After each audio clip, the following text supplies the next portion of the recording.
ನಿಲ್ಲಿಸಿ ನಿಲ್ಲಿಸಿ ನಿಲ್ಲಿಸಿ ಹೋರಾಟ ಹೋರಾಟ ಹೋರಾಟ ಹೋರಾಟ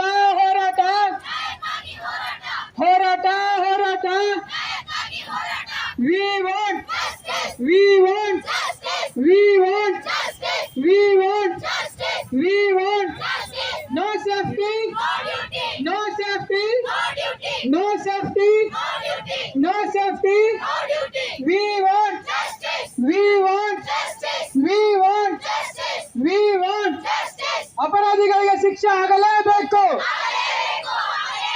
ಅಪರಾಧಿಗಳಿಗೆ ಶಿಕ್ಷೆ ಆಗಲೇಬೇಕು ಅಪರಾಧಿಗಳಿಗೆ ಶಿಕ್ಷೆ ವೈದ್ಯ ವಿದ್ಯಾರ್ಥಿನಿ ಮಮಿತಾಳ ಮೇಲಿನ ಅತ್ಯಾಚಾರ ಖಂಡಿಸಿ ಬೃಹತ್ ಪ್ರತಿಭಟನೆ. ಎಸ್ ವೀಕ್ಷಕರೇ, ಕಲಬುರಗಿ ನಗರದಲ್ಲಿ ಕೋಲ್ಕತ್ತಾದಲ್ಲಿ ಆರ್ಜೆಕರ್ ಆಸ್ಪತ್ರೆಯಲ್ಲಿ ವೈದ್ಯ ವಿದ್ಯಾರ್ಥಿನಿ ಮಮಿತಾಳ ಮೇಲಿನ ಅತ್ಯಾಚಾರ ಹಾಗೂ ಕೊಲೆ ಪ್ರಕರಣ ಖಂಡಿಸಿ ರಾಜ್ಯಾದ್ಯಂತ ನಡೆಯುತ್ತಿರುವ ವೈದ್ಯರ ಮುಷ್ಕರಕ್ಕೆ ವ್ಯಾಪಕ ಬೆಂಬಲ ವ್ಯಕ್ತವಾಗುತ್ತಿದೆ. ಈ ಕುರಿತು ಕಲಬುರಗಿ ಜಿಲ್ಲಾ ಸಾರ್ವಜನಿಕ ಆಸ್ಪತ್ರೆ ಮತ್ತು ಜಿಮ್ಸ್ ಆಸ್ಪತ್ರೆ ಕಲಬುರಗಿ ಮುಂಭಾಗದಲ್ಲಿ ವೈದ್ಯ ವಿದ್ಯಾರ್ಥಿಗಳು ಬೃಹತ್ ಪ್ರತಿಭಟನೆ ನಡೆಸಿದರು. ವೈದ್ಯರ ಬೃಹತ್ ಪ್ರತಿಭಟನೆ ಹಿನ್ನೆಲೆಯಲ್ಲಿ ಒಪಿಡಿಗಳು ತುರ್ತು ಸೇವೆಗಳು ಹೊರತುಪಡಿಸಿ ಸಂಪೂರ್ಣ ಬಂದ್ ಆಗಿರುವುದನ್ನು ಕಂಡುಬಂತು.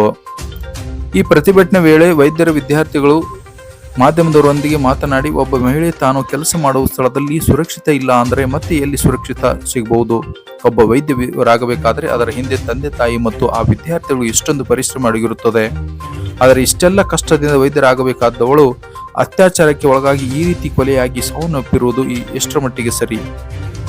ಆದ್ದರಿಂದ ವೈದ್ಯರು ಕೆಲಸ ಮಾಡುವ ಸ್ಥಳದಲ್ಲಿ ನಮಗೆ ರಕ್ಷಣೆ ಕೊಡಬೇಕು. ವೈದ್ಯರ ಮೇಲೆ ಹಲ್ಲೆ ನಡೆಯುತ್ತಿರುವುದರಿಂದ ಸರ್ಕಾರ ವೈದ್ಯ ರಕ್ಷಣಾ ಕಾಯ್ದೆ ತರಬೇಕು ಎಂದರು. ಈ ರೀತಿ ಕೃತ್ಯ ಎಸಗಿದವರನ್ನು ಕಠಿಣ ಶಿಕ್ಷೆ ನೀಡಬೇಕು, ಅಂದಾಗ ಮಾತ್ರ ಈ ರೀತಿ ಕೃತ್ಯಗಳು ಮತ್ತೆ ಆಗುವುದಿಲ್ಲ ಎಂದರು. ಈ ಸಂದರ್ಭದಲ್ಲಿ ಕಲಬುರಗಿ ಜಿಮ್ಸ್ ಆಸ್ಪತ್ರೆಯ ಸ್ನಾತಕೋತ್ತರ ವಿದ್ಯಾರ್ಥಿಗಳು, ಎಲ್ಲಾ ವೈದ್ಯಾಧಿಕಾರಿಗಳು ಮತ್ತು ಕಲಬುರಗಿ ಸ್ನಾತಕೋತ್ತರ ಮಹಾವಿದ್ಯಾಲಯ ಸಿಬ್ಬಂದಿ ವರ್ಗದವರು ಉಪಸ್ಥಿತರಿದ್ದರು. ವರದಿ ರಾಜಶೇಖರ್ ಎಸ್ ಮಾತೋಳಿ, ಕಲಬುರಗಿ.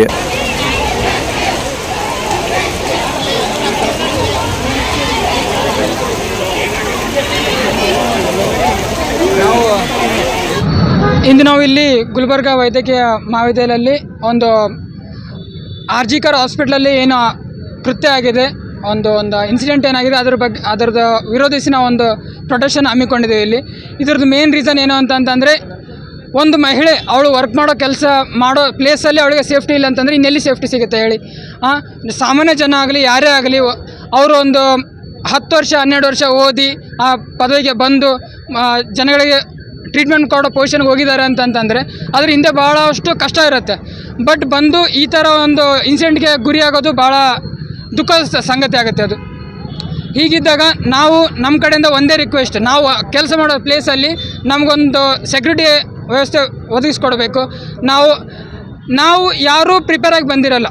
ಅಂದರೆ ಈಗ ನಮಗೆ ಪೇಷಂಟ್ ಅಟೆಂಡರ್ಸ್ ಬಂದು ಹಲ್ಲೆ ಮಾಡ್ತಾರೆ ನಮ್ಮ ಮೇಲೆ, ಅದಕ್ಕೆಲ್ಲ ಪ್ರಿಪೇರ್ ಆಗಿರಲ್ಲ. ನಮ್ಮ ಜವಾಬ್ದಾರಿ, ನಮ್ಮ ಕೆಲಸ ಏನು ಅಂತಂದರೆ ಬಂದಿರೋ ಪೇಷಂಟ್ಗೆ ಒಂದು ಟ್ರೀಟ್ಮೆಂಟ್ ಕೊಡೋದು, ಅವರಿಗೆ ಸೇವೆ ಮಾಡೋದು, ಬಂದಿರೋ ಅವರು ಕಂಟ್ರೋಲ್ ಮಾಡೋದು, ಮಾಬ್ನ ಕಂಟ್ರೋಲ್ ಮಾಡೋದು. ಆ್ಯಂಡ್ ನಾವು ಇತ್ತೀಚೆಗೆ ಪೇಷಂಟ್ ಲೋಡೆಲ್ಲ ಜಾಸ್ತಿ ಆದಾಗಿಂದ 36 hours 48 hours ಎಲ್ಲ ಡ್ಯೂಟಿ ಮಾಡ್ತೀವಿ. ಆ ಟೈಮಲ್ಲಿ ನಮಗೆ ಒಳ್ಳೆಯ ಒಂದು ರೆಸ್ಟ್ ರೂಮ್ ಅವೆಲ್ಲ ವ್ಯವಸ್ಥೆ ಕೇಳ್ಕೊಳ್ಳೋಕೆ ನಾವು ಇಷ್ಟಪಡ್ತೀವಿ.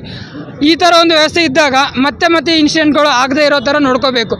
ಆ್ಯಂಡ್ ಅಲ್ಲಿ ಆ ಹಾಸ್ಪಿಟ್ಲಲ್ಲಿ ಏನು ಇನ್ಸಿಡೆಂಟ್ ಆಗಿದೆಯಲ್ಲ, ಅದು ಜನಸಾಮಾನ್ಯರಿಗೆ ಕೂಡ ಮುಟ್ಟಬೇಕದು. ಯಾಕಂತಂದರೆ ಭಾಳ ಜನ ಅಂದ್ಕೊತಾರೆ ಡಾಕ್ಟ್ರ್ ವಿಷಯ, ಡಾಕ್ಟ್ರ್ ಬಿಟ್ಟಿದ್ದಾರೆ ಬಿಡಿ ಅಂತೇಳಿ. ಯಾಕಂದರೆ ಫ್ಯೂ ಇಯರ್ಸ್ ಬ್ಯಾಕ್ ಅಂದರೆ ನಿರ್ಭಯ ಆ್ಯಕ್ಟ್ ಎಲ್ಲ ಆಯಿತು. ಆವಾಗ ಎಲ್ಲ ಲೀಡರ್ಸ್ ಬಂದರು, ಪೊಲಿಟಿಕಲ್ ಸಪೋರ್ಟ್ ಎಲ್ಲ ಬಂತು. ಬಟ್ ಇವಾಗ ಇತ್ತೀಚೆಗೆ ಯಾರೂ ಅದ್ರ ಬಗ್ಗೆ ಧ್ವನಿ ಎತ್ತಿಲ್ಲ. We request everyone to support us and make sure that such incident never happen. ಈ ಥರ ಆಗಲೇಬಾರ್ದು ಮುಂದೆ. ಡಾಕ್ಟರ್ಸ್ ಅಂತಲೇ ಅಲ್ಲ, ಯಾವುದೇ ಮಹಿಳೆಗೆ ನಮ್ಮ ದೇಶದಲ್ಲಿ ಸುರಕ್ಷತೆ ರಕ್ಷಣೆ ಬೇಕೇ ಬೇಕು. ಅವರು ಎಲ್ಲೇ ಇರಲಿ, IT ಕಂಪನಿ ಆಗಲಿ, ನಮ್ಮ ಡಾಕ್ಟರ್ಸ್ ಆಗಲಿ, ಯಾವುದೇ ಸ್ಕೂಲ್ ಆಗಲಿ, ಅಲ್ಲಿ ಓದಲ್ಲೆಲ್ಲ ವರ್ಕ್ ಮಾಡೋ ಪ್ಲೇಸಲ್ಲಿ ಕೆಲವೊಂದು ಅವರಿಗೆ ಆದಂಥ ಒಂದು ಸೆಕ್ಯೂರಿಟಿ ಫೆಸಿಲಿಟಿ ಇರಬೇಕು, ಅವರಿಗೆ ಯಾರಂಥ ಸೇಫ್ಟಿ ಇರಬೇಕು. ಅವ್ರ ಮನೆಯಿಂದ ಆಚೆ ಬರ್ತಾರೆ ಅಂತಂದರೆ ಅವರಿಗೆ ಓಕೆ, ನಾನು ಸೇಫ್ ಪ್ಲೇಸಿಗೆ ಹೋಗ್ತಾ ಇದ್ದೀನಿ ಅಂತ ಒಂದು ನಂಬಿಕೆಯಿಂದ ಬರಬೇಕು ಅವರು. ಈ ಥರ ಇನ್ಸಿಡೆಂಟ್ ಆದಾಗ ಭಾಳ ಜನ ಹಿಂಜರಿತಾರೆ. ಈ ಥರ ಇನ್ಸಿಡೆಂಟ್ ಆದಾಗ ನಾವು ಕೂಡ ಹಿಂಜರಿತೀವಿ. ನಮ್ಗೆ ಯಾಕೆ ಬೇಕು ಅಂತೇಳಿ ನಾವು ಸ್ವಲ್ಪ ರಿಸ್ಕ್ ತೊಗೊಂಡು ಟ್ರೀಟ್ಮೆಂಟ್ ಕೊಡೋ ಅದು ಕೂಡ ಕಡಿಮೆ ಆಗೋ ಚಾನ್ಸಸ್ ಇರುತ್ತೆ. ಇದನ್ನು ಅರ್ಥ ಮಾಡಿಕೊಂಡು ನಮ್ಮ ಮೇಲೆ ಯಾವುದೇ ಒಂದು ಹಲ್ಲೆ ನಡೆಸಬಾರ್ದು. ನಮ್ಮ ಮೇಲೆ ಹಲ್ಲೆ ನಡೆಸಿದವ್ರಿಗೆ ತಕ್ಕ ಶಿಕ್ಷೆ ಆಗಬೇಕು. ಅದೊಂದು ಪ್ರೊಟೆಕ್ಷನ್ ಆ್ಯಕ್ಟ್ ಬರಬೇಕು. ಅದ್ರ ಪ್ರಕಾರ ಆ ಹಲ್ಲೆ ನಡೆಸಿದವ್ರಿಗೆ ಏನೇನು ಶಿಕ್ಷೆ ಇದೆ ಅಂತ ಜನಸಾಮಾನ್ಯರಿಗೆ ಗೊತ್ತಾಗಬೇಕು. ಇದೆಲ್ಲ ಆಗದೇ ಇರೋ ಥರ ನೋಡ್ಕೋಬೇಕು. ಇದು ನಮ್ಮ ಮನವಿ. ಈಗ ಸಮಾಜದಲ್ಲಿ ನಮ್ಮ ಪ್ರಕಾರ ಈ ಪ್ರತಿಭಟನೆ ಅದ್ರ ಪ್ರಕಾರ ನೋಡಿದರೆ ವರ್ಕ್ ಮಾಡೋ ಪ್ಲೇಸಲ್ಲಿ ನಮ್ಗೆ ಸೇಫ್ಟಿ ಪ್ರೊವೈಡ್ ಮಾಡಿಕೊಡ್ರಿ ಅಷ್ಟೇ ನಾವು ಕೇಳ್ಕೊತಾ ಇರೋದು. ಸೇಫ್ಟಿ ಪ್ರೊವೈಡ್ ಮಾಡಬೇಕು. ಆ್ಯಂಡ್ ಈಗೇನಾಗಿದೆ, ಈ ಕೃತ್ಯ ಆಗಿದೆ, ಇಷ್ಟು ದಿನ ಆಯಿತು. ಹಾಂ ಹೌದು, ಅದೇ ಈಗ ಈ ಥರ ಕೃತ್ಯ ಎಸಗಿದವರಿಗೆಲ್ಲ ಒಂದು ಸೆಂಟ್ರಲ್ ಪ್ರೊಟೆಕ್ಷನ್ ಆ್ಯಕ್ಟ್ ಅಂತ ಹೇಳ್ತೀವಿ, ಬಂದವರಿಗೆಲ್ಲ ಈ ಶಿಕ್ಷೆ, ಕಠಿಣ ಶಿಕ್ಷೆ ಇದ್ದೇ ಇದೆ, ಅದನ್ನು ಕೊಡಲೇಬೇಕು ಅವರು. ಅದನ್ನು ನೋಡಿದ್ರೆ ಆ ಶಿಕ್ಷೆಗೆ ಕೊಟ್ಟಾಗ ಜನಗಳಿಗೊಂದು ಭಯ ಬರುತ್ತೆ, ಈ ಥರ ಕೃತ್ಯ ಎಸಗಬಾರ್ದು ನಾವು, ಈ ಥರ ಮಾಡಬಾರ್ದು ನಾವು.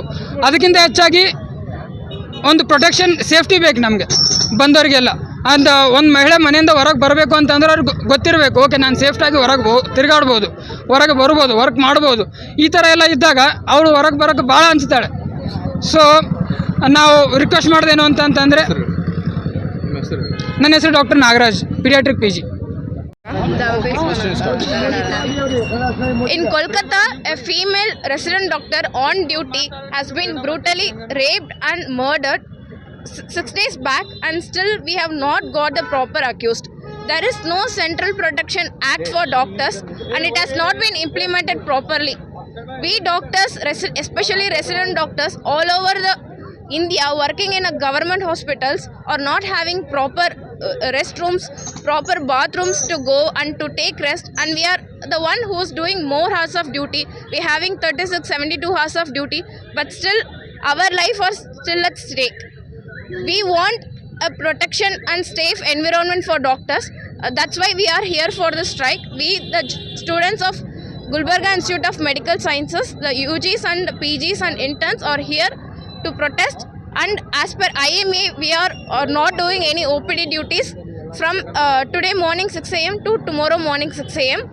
And we want all the public people to stand with us. This is not just only about doctors. This is regarding safety for every female in India.